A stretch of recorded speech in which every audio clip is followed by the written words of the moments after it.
as a communist front. It is, at this instant, being distributed to hard communist agents and their dupes. This pamphlet and numerous others like it play a major role as artillery in one phase of the communist war to destroy our nation, a phase called by the communists Operation Abolition.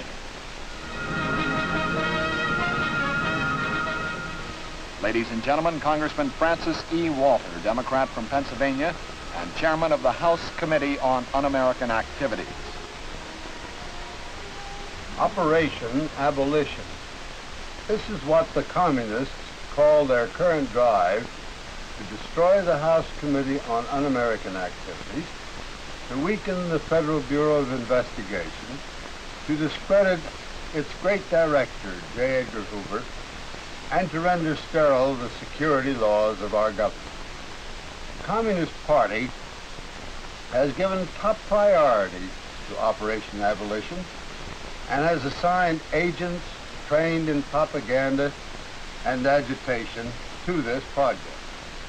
The scenes which you will be viewing were taken by newsreel photographers during hearings of the Committee on Un-American Activities in San Francisco, California, on May the 12th, 13th, and 14th, 1960. During the next few minutes, you will see revealed the long-time classic communist tactic in which a relatively few well-trained, hardcore communist agents are able to incite and use non-communist sympathizers to perform the dirty work of the Communist Party.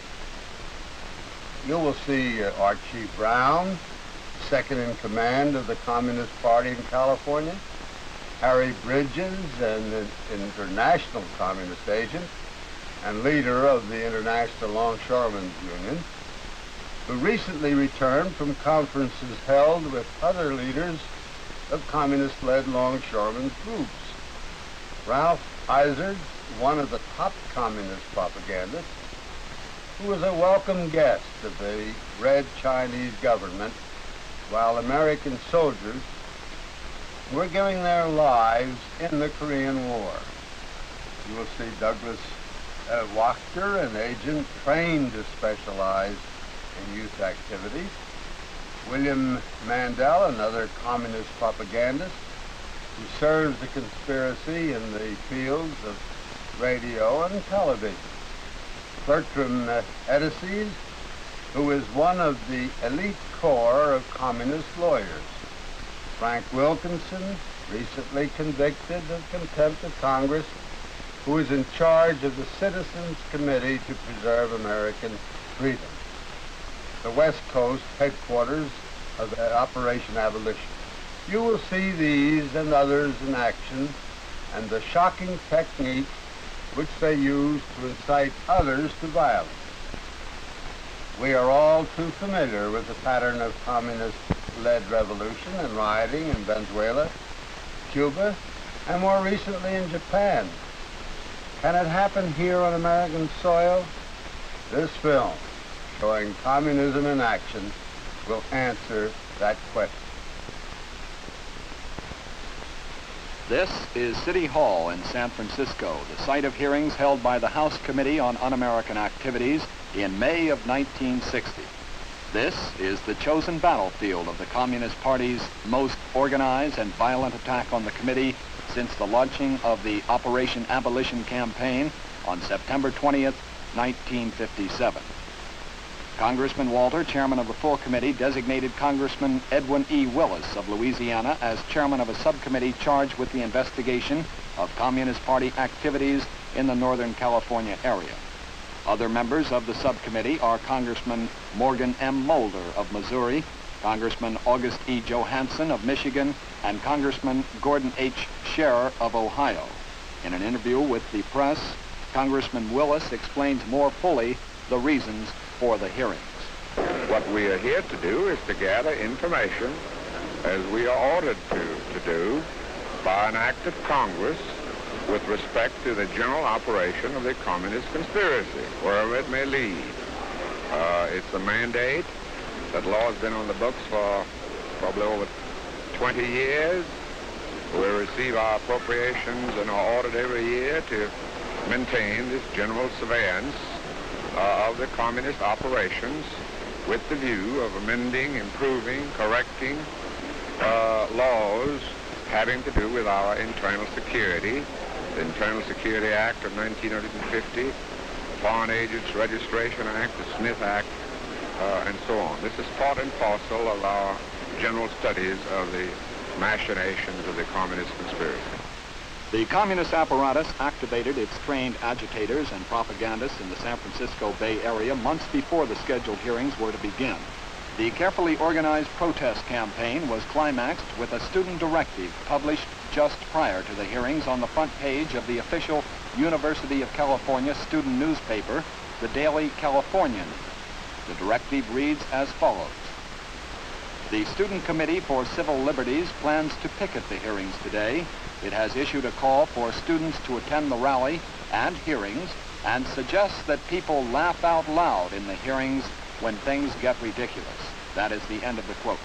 Among the communist leaders who had an active part in the San Francisco Abolition campaign and the protest demonstrations were Harry Bridges, whom you see here being escorted out of City Hall by police officials moments before the rioting broke out. Archie Brown, another longshoreman, played a major role in inciting the demonstrations against the committee. He is identified as the number 2 man in the California Communist Party and, admittedly, has been a party member for some 20 years. In the course of the 3 days of the hearings, Archie Brown had to be ejected from the hearing room on 3 separate occasions. Archie Brown was active in distributing propaganda pamphlets outside of the City Hall building. He had been subpoenaed by the committee as a witness. Another top communist agitator also subpoenaed as a witness was Merle Brodsky, whom you see here participating in the chanting and singing demonstrations immediately outside the hearing room. Merle Brodsky was ejected from the hearing room on 2 separate occasions for leading demonstrations while the committee was receiving testimony. Young Douglas Waltner, another Communist Party member, played an important role in the student riots. A sophomore at the University of California, Douglas Waltner was a delegate, together with his father, Saul Waltner, to the 17th National Convention of the Communist Party in December of 1959. The opening day of the hearings, Thursday, May 12th, finds City Hall almost completely surrounded by picketers protesting the committee's appearance. Inside the building, the committee has reserved the largest hearing room in the city with a seating capacity of over 400 to accommodate an anticipated crowd. Upon request, the committee has issued nearly 100 passes to individuals representing various patriotic and religious groups, and the remainder of the chambers is filled with students, longshoremen, and the wives and relatives of subpoenaed witnesses. Officials admit spectators to the room's capacity, while others are asked to remain outside until vacancies occur. At this point, professional communist agitators in the halls begin leading the crowd in chants and songs while the committee attempts to conduct its proceedings inside. During the morning session, the student contingent, together with subpoenaed communists, succeeded in disrupting the committee hearings time and time again. Shortly after 11 o'clock, Chairman Willis is forced to ask police to eject Archie Brown, several students, and Merle Brodsky from the hearing room.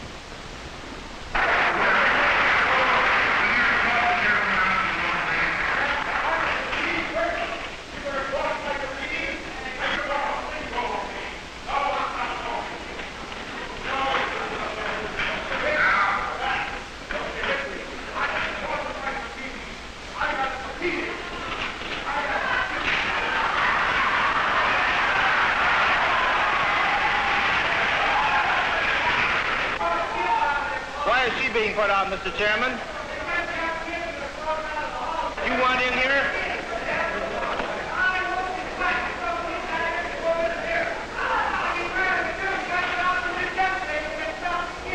This is part of this whole vicious witch hunt. Douglas Waltner is called to the stand and interrogated by Staff Director Richard Ahrens. He is asked about his Communist Party membership and his activities as a communist in various phases of college life. I respectfully object to the question.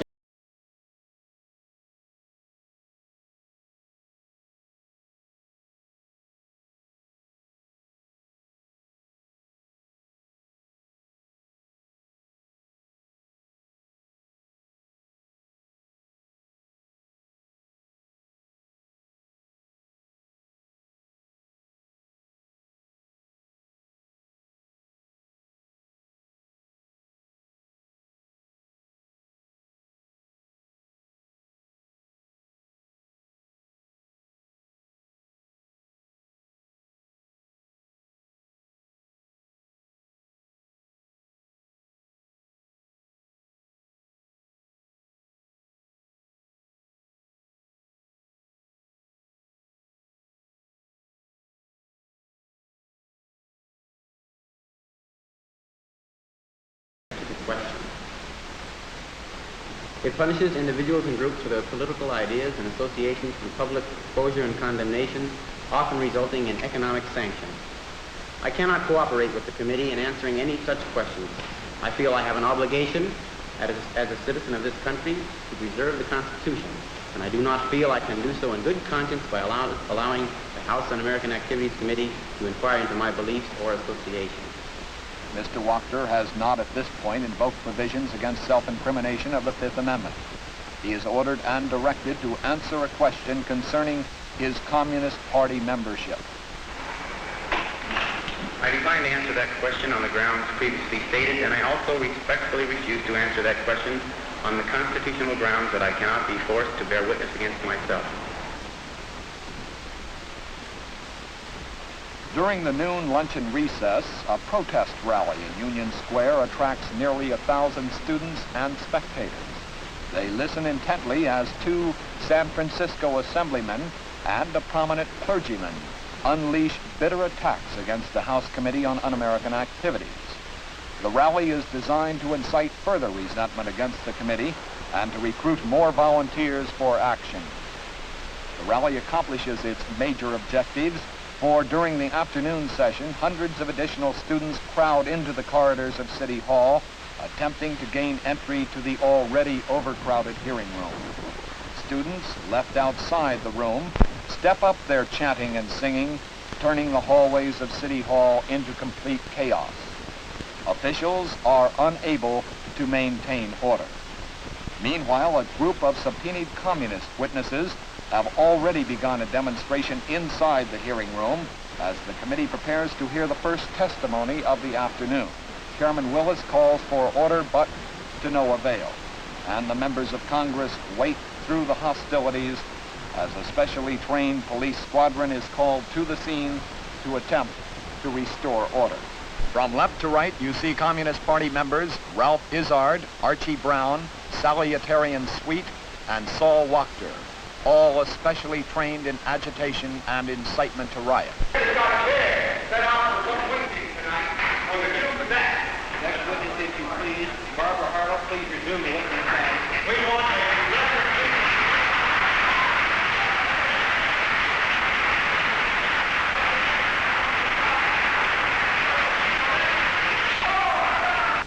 open the doors! Open the doors! Open the doors! Open the doors! What are you hiding? What are you hiding? We have nothing to hide. What are you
see the school pigeons?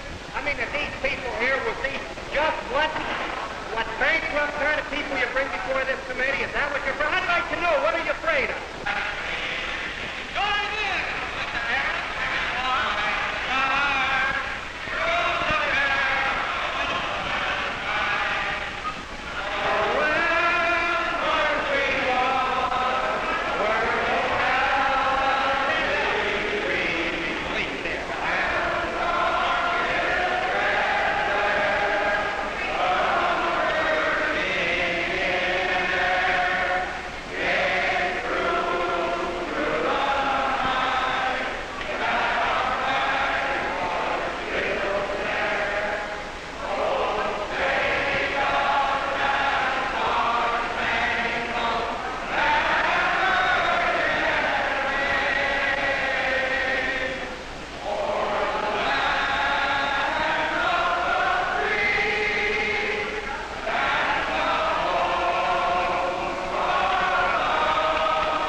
Open the door! Open the door! Open the door! Open the doors! What are you afraid of? Open the doors! Here comes your goose squad! This is Americanism! Watch this Americanism in action! Wow! Watch this Americanism in action! Watch this Americanism!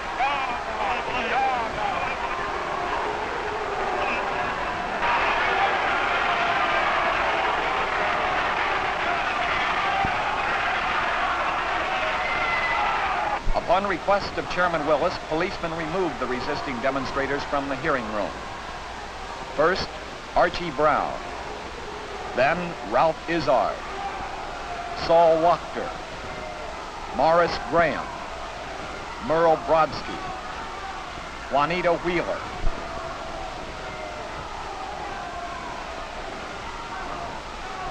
and finally, Sally Atarian Sweet.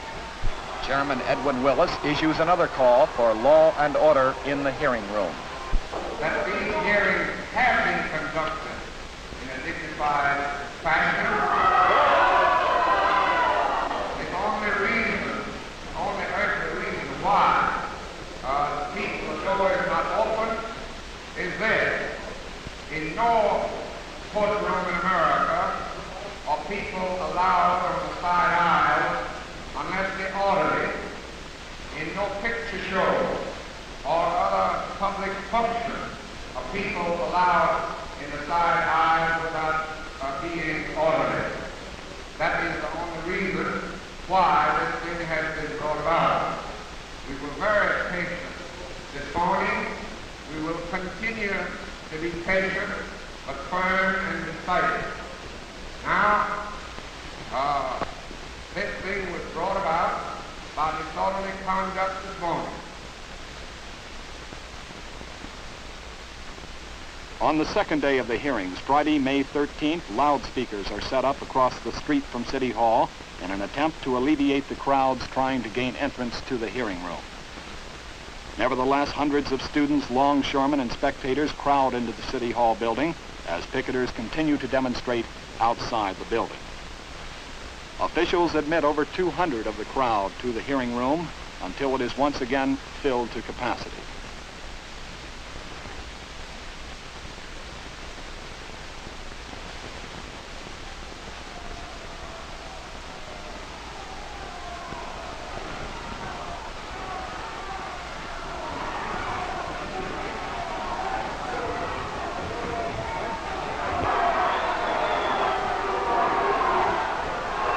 On the left, you see Vincent Holinam, Progressive Party candidate for the President of the United States in 1952, served a prison term from 1954 to 1956, and attorney for several of the communist witnesses called to testify at the hearings. As was the case on Thursday, several professional communist agitators and student leaders direct the activity of those waiting in the hallways. Chants and songs get louder, and defiance to police attempts to maintain order becomes more universal. Students enthusiastically join in on the refrains to the songs, "Abolish the Committee, We Shall Not Be Moved," lyrics to which are lifted from the old Communist People's Songbook. Demonstrations in the hallways of City Hall become so loud that the judges in their chambers on the 3rd floor are unable to continue court procedures. During the morning, the judges give orders to the sheriff and police officials to remove the demonstrators from City Hall immediately. As pamphlets continue to be distributed among the demonstrators, police officials once again warn the students and agitators involved that they must be quiet or the orders of the judges will be enforced. The police warnings are met with jeers and boos and renewed chanting and renewed singing.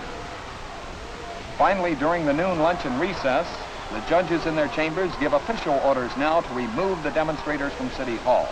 When an attempt is made to carry out the order, the crowd responds by throwing shoes and jostling the police officers. When one officer warns that fire hoses will have to be used if the crowd does not disperse, the demonstrators become more and more unruly. One student provides the spark that touches off the violence when he leaps over a barricade, grabs a police officer's nightstick, and begins beating the officer over the head. As the mob surges forward to storm the doors, a police inspector orders that the fire hoses be turned on.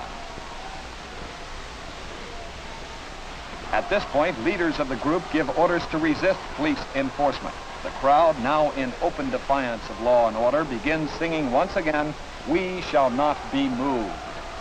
Riot squad police reinforcements arrive on the scene and are met by boos and jeers from the rioters. The communist agitators give new orders now.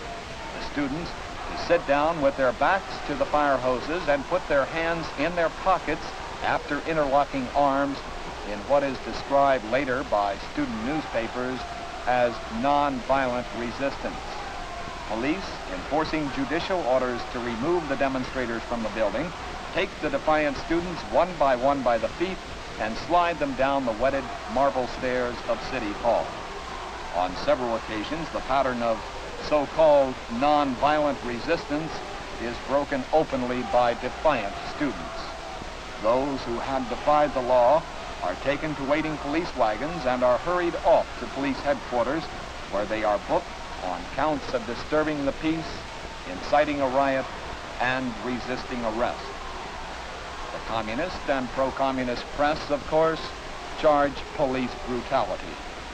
Their press accounts of the rioting describe repeated incidents of policemen cruelly beating innocent students.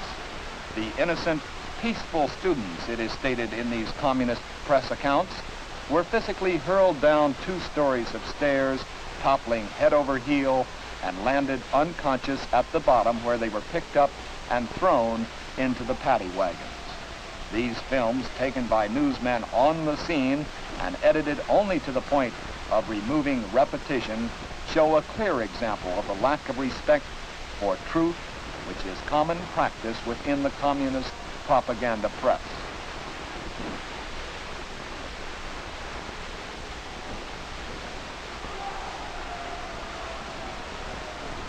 The Communist Party emerges from the riots with only a handful of its party members arrested and none injured. 4 students suffer minor injuries. 8 policemen are injured to the point where they require hospitalization.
5 officers were seriously hurt, 2 suffering heart attacks, and 3 are treated for deep cuts. Here you see Patrolman Frank Dunphy, aged 61, who suffered a stroke when he was knocked down by student agitators.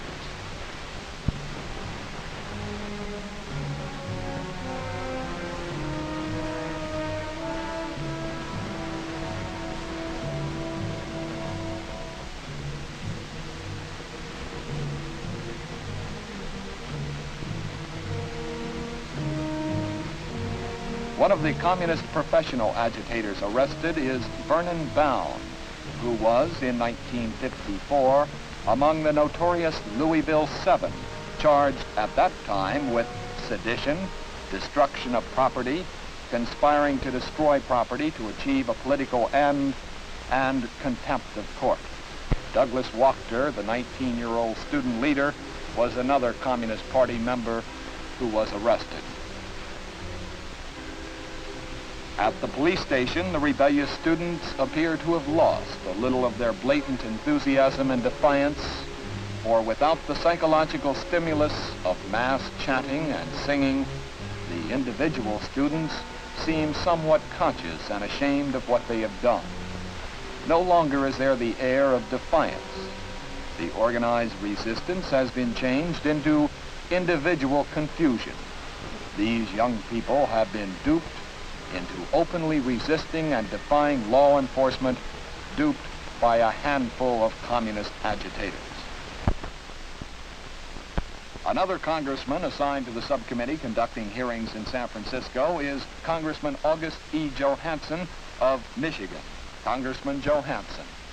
The students whose activities you have just witnessed, whether they realize it or not, are, as I pointed out to them in San Francisco, toying with treason. They have been handpicked by the communists to do the dirty work of the communists. Perhaps this is the greatest danger of all. The pattern of communist revolution and insurrection throughout the world has been to indoctrinate and train dupes to carry the party directives into the field, while the communists themselves remain in the shadows. Through a careful propaganda and smear campaign, the communists are able to inject a few with the virus. The disease spreads rapidly among their friends and associates, and a so-called spontaneous movement suddenly takes form. From this point on, the communists are relatively free to sit on the sidelines, issue occasional directives, and watch as their desires and projects are fulfilled to the perfection of their wildest dreams. Among those arrested in the City Hall at San Francisco were a few trained communist agents. The others were the unwitting dupes of the party who had, in the heat of chanting and singing, performed like puppets, with the communists in control of the strings, even to the point of willfully and deliberately defying law and order.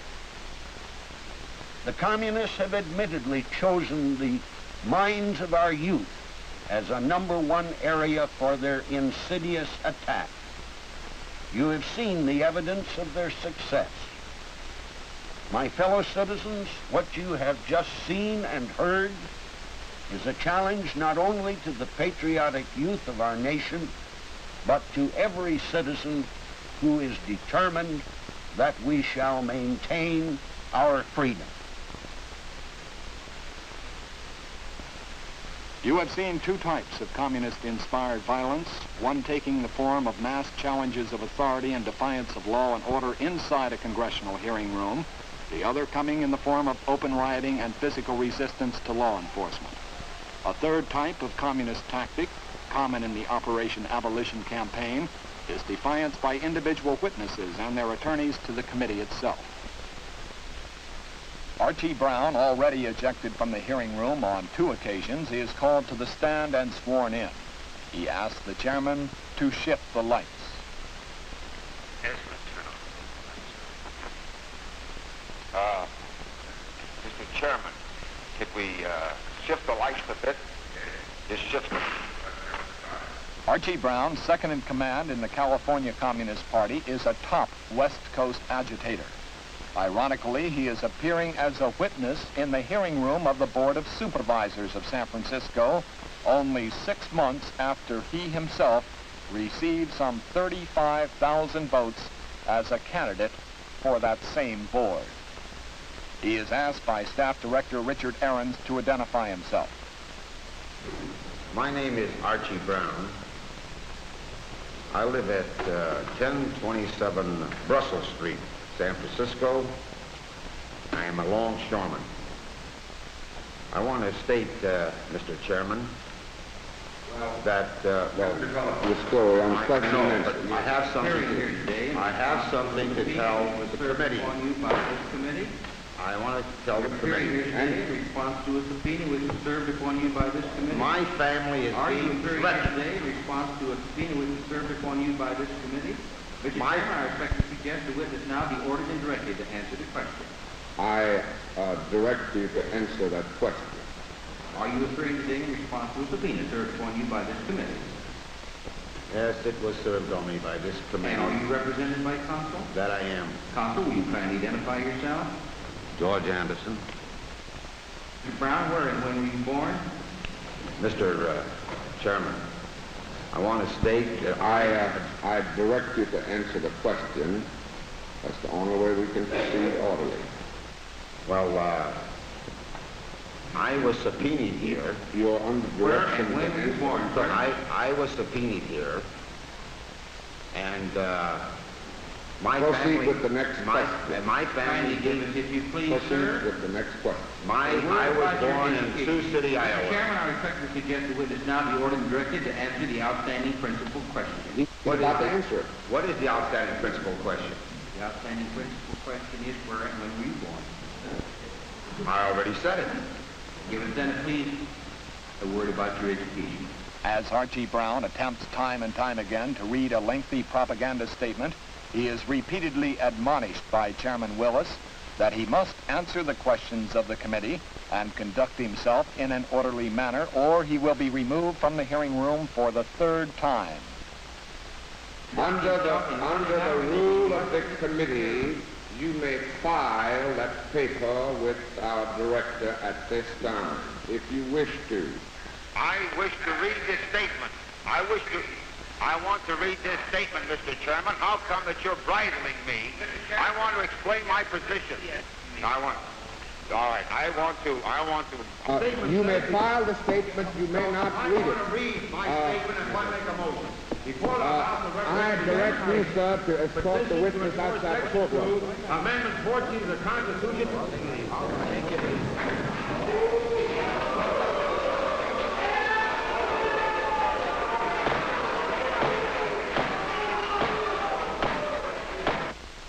Another defiant witness is William Mandel, an identified agent of the Communist Party who is employed as a radio and television news commentator in the San Francisco Bay Area. William Mandel is a top communist propagandist, serving the party in the underground areas as an instructor in communist training schools and operating for the party in public circles, posing as a respected newsman. He displays his bitter defiance of the committee in answer to questions concerning his Communist Party membership and activities. If you think that I am going to cooperate with this collection of Judases, of men of the United States Constitution. If you think I'll cooperate with you in any way, you are insane. Now, sir, we lecture.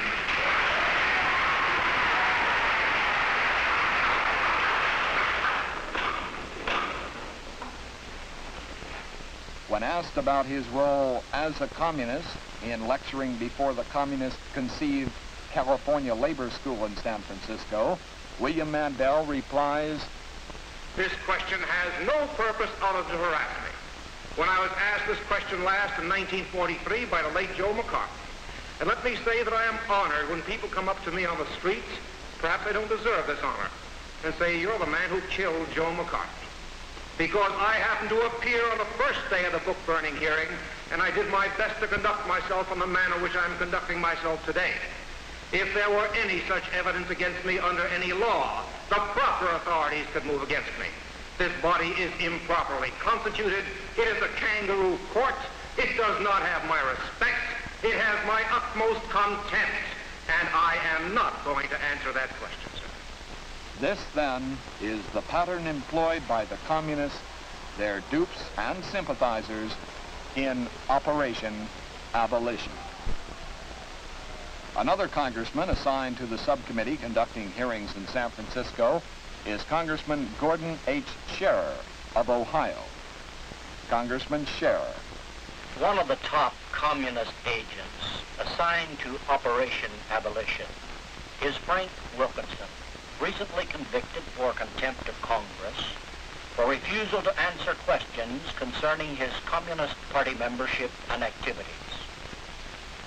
Frank Wilkinson's job for the Communist Party consists of one prime duty: to incite resistance and trouble for the House Committee on Un-American Activities in any given location where the committee is to conduct hearings.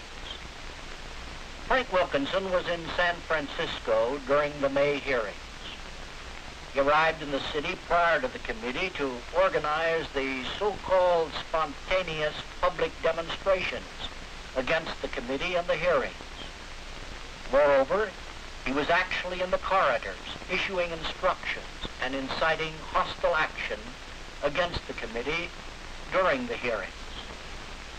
Frank Wilkinson was interviewed by newsmen shortly after he had been agitating among the student demonstrators. Listen to this interview closely, because in it you will hear Frank Wilkinson, a communist agent, explain his communist jargon, his function for Operation Abolition. Well, have you had anything to do with the demonstrations in front of the City Hall today? No, I've just been an observer of those. I understood you had said you were organizing protests against the committee. Yes, one of the things that our committee does, and that I do for our committee, is to come to each community when the committee issues its subpoena to assist the subpoenaed persons and others in the community who are not familiar with the kind of unconstitutional behavior that this committee carries on, to assist that community and to assist those subpoenees in their own self-defense. In the committee hearings today, you were called an international communist agent. Are you a communist? That's a very flattering remark. I've been frequently called a hardcore communist, a local communist by Mr. Ahrens, but never an international communist. As far as the basic question is concerned, until the Supreme Court has answered the fundamental constitutional question, which is now pending in my case, which is one of the 36 First Amendment test cases of this committee, until they have resolved this matter and declared these kind of questions under compulsion to be illegal and unconstitutional, I refuse to answer the questions away from the committee, just as I refuse to answer them directly to the committee when I've been called. That was Frank Wilkinson, a top communist coordinator of Operation Abolition. During the past 45 minutes, you have been witnessing only the surface manifestation of an extensive operation by the communists, which in many phases is subtle, takes the form of articles, letter-writing campaigns, and a wide range of other smear activities. not for the purpose of improving the investigative techniques of congressional committees, and not for the purpose of defending civil liberties as they would have you believe, but for the avowed objective of destroying the Committee on Un-American Activities and our nation's entire security program. You have seen communism in action, the same communism which is, at this instant, attempting to devour the world through subversion, revolution, deceit, sabotage, and vicious propaganda. You have, through these films, seen communism with its mask ripped off, with its sweet facade uncovered, and its hard, bitter, and determined core revealed.